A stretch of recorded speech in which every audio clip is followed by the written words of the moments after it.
Hello students, as in the previous video that was sent yesterday, you have seen various committees and their responsibilities. So today in this video, I shall be telling about intramural and its objectives, extramural and its objectives, at last specific sports. So now get start about intramural. The word intramural is divided from two Latin words, intra and mural. Intra means within and mural means wall. It means that activity which are performed within the walls or within the campus of an institution. That activities are called intramural activities. For example students school के अंतर्गत जो भी competitions होते हैं like kho kho, kabaddi, basketball, volleyball, वो इंट्राम्यूरल्स के अंतर्गत आते हैं. इट मीन्स इसमें उस स्कूल के सभी स्टूडेंट पार्टिसिपेट कर सकते हैं, लेकिन बाहर से किसी स्कूल का स्टूडेंट आकर पार्टिसिपेट नहीं कर सकता. So now we will talk about objectives of intramural. Our first objective is participation. In intramural, every students get an opportunity to participate in this activity. For example, अगर school के अंतर्गत किसी भी प्रकार का कोई खो खो कंपटीशन ऑर्गेनाइज किया गया है, तभी उस इंस्टीट्यूशन में पढ़ने वाले सभी स्टूडेंट्स पार्टिसिपेट कर पाएंगे. Second objective is leadership quality. It is developing the quality of leaders among the students. For example, in competition of football, team में एक प्लेयर को कैप्टन बनाया जाता है जो कि उस पूरी टीम के खिलाड़ियों को लीड करता है, जिससे उस खिलाड़ी में सभी के लिए लीडरशिप क्वालिटी डेवलप होती है. Our third objective is develop sportsmanship. In intramural, it is developing the spirit of sportsmanship. This competition encourages such qualities among students who participate in such activities. For example, during competition of kabaddi match, उस team के सभी खिलाड़ी द्वारा अपना अपना best performance देने की कोशिश होती है, जिससे उसकी टीम अच्छा परफॉर्म कर सके और जीत सके, जिस कारण उस टीम के सभी खिलाड़ियों में इंटरेस्ट बढ़ जाता है और स्पोर्ट्समैनशिप की स्पिरिट डेवलप होती है.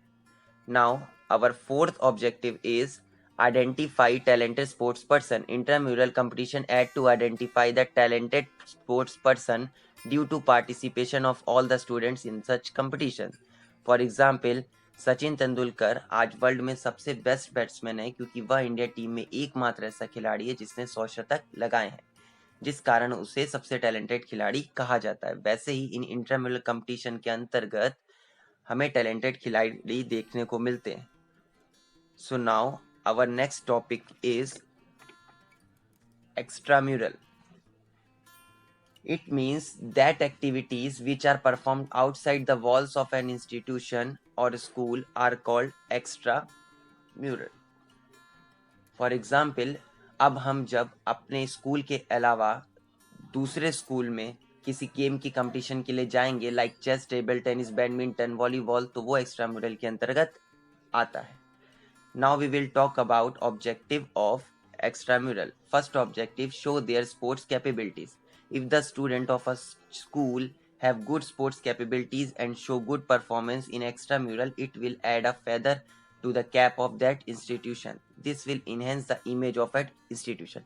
For example, अगर स्कूल की वॉलीबॉल टीम किसी दूसरे स्कूल में जाकर मैच जीत कर आती है, तो इससे स्टूडेंट्स को अपनी कैपेबिलिटी दिखाने का मौका मिलता है. Now, our second objective is enhance sports performance. Through extramural competitions, the standard of sport performance can be enhanced. For example, अगर दूसरे किसी स्कूल में कंपटीशन के लिए जाएंगे लाइक खो खो मैच के लिए टीम गई है, तो वहाँ के सभी स्टूडेंट्स और अपने स्कूल के सभी स्टूडेंट्स के थ्रू चेयर अप होकर प्लेयर की स्पोर्ट्स परफॉर्मेंस और अच्छे से इनहेंस हो. Third objective is knowledge about rules. Extramural has provide the knowledge about rules and regulations of sports.